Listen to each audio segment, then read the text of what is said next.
কিছুদিন আগেই তৃণমূল কংগ্রেস দলের নির্দেশে কারামন্ত্রী অখিল গিরি পদত্যাগ করায় তার জায়গায় ক্ষুদ্র মাঝারি ছোট উদ্যোগ ও বস্ত্রমন্ত্রী চন্দ্রনাথ সিনহার নাম নতুন করে কারামন্ত্রী হিসেবে সুপারিশ করে রাজ্য সরকারের পক্ষ থেকে রাজ্যপালের অনুমোদনের জন্য পাঠানো হয়েছিল। মুখ্যমন্ত্রী কয়েকদিন আগেই চন্দ্রনাথ বাবুকে অতিরিক্ত নতুন দপ্তরের দায়িত্ব দেওয়ার বিষয়টি প্রাথমিকভাবে জানিয়েও দিয়েছিলেন। রাজ্যপাল সেই বিষয়ে অনুমোদন দেওয়ার পরেই বুধবার নবান্ন থেকে বিজ্ঞপ্তি প্রকাশ করা হয়। বিজ্ঞপ্তিটি প্রকাশের পরই বিবাদী বাগের হেমন্ত ভবনে ক্ষুদ্র মাঝারি ছোট উদ্যোগ ও বস্ত্রমন্ত্রীর দপ্তর থেকে যেসব বিল্ডিংয়ে কারামন্ত্রীর দায়িত্ব নেওয়ার জন্য পৌঁছে গেলেন চন্দ্রনাথ সিনহা।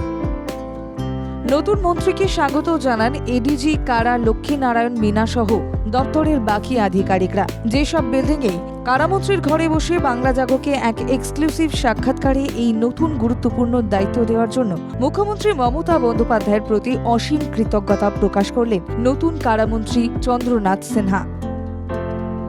মাননীয় মুখ্যমন্ত্রী বীরভূম জেলার প্রতিনিধি হিসেবে যে আমার কাছে দায়িত্ব দিই তার জন্য ওনাকে ধন্যবাদ জানাই এবং নিশ্চয়ই দায়িত্ব বেড়ে গেল। আশা করি উনি যে দায়িত্ব দিয়েছেন সেই দায়িত্ব নিষ্ঠার সঙ্গে পালন করব। কারামন্ত্রী হিসেবে কিছুদিনের মধ্যেই বিভিন্ন জেলায় গিয়ে সংশোধনাগারগুলি পরিদর্শন করবেন এবং সমস্যাগুলি নিয়ে পর্যালোচনা করবেন বলে জানালেন কারামন্ত্রী চন্দ্রনাথ সিনহা।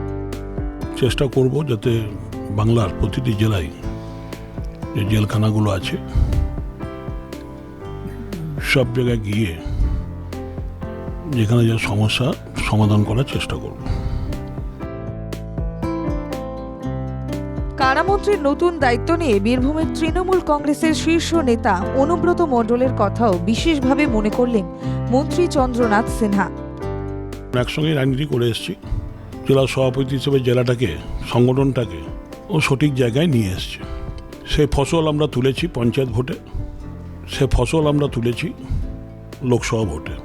নিশ্চয়ই ভালোই লাগছে, ও থাকলে আরও ভালো লাগতো। আশা করি খুব শীঘ্রই আমার সব টিম একসঙ্গেই বীরভূম জেলায় রাজনীতি হবে।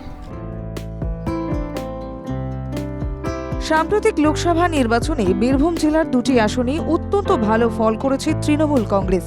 এই ভালো ফলের স্বীকৃতি স্বরূপ বীরভূমের জেলাবাসীকে এই নতুন ও গুরুত্বপূর্ণ দপ্তরে বীরভূম জেলার প্রতিনিধি হিসেবে তাকে দায়িত্ব দেওয়া কি বীরভূমবাসীর প্রতি রাজ্যের মুখ্যমন্ত্রী মমতা বন্দ্যোপাধ্যায়ের উপহার? এই প্রসঙ্গে মন্ত্রী চন্দ্রনাথ সিনহা বাংলা জাগোকে বললেন, দেখুন, কাজ করেছি, আমরা কাজ করি কোনো ফলের আশায় নয়। তবু নিশ্চয়ই ভালো তো লাগবেই যে একটা পুরস্কার, বীরভূম জেলার রেজাল্ট ভালো হয়েছে, সেই হিসেবে বীরভূম জেলা একটা পুরস্কার পেল।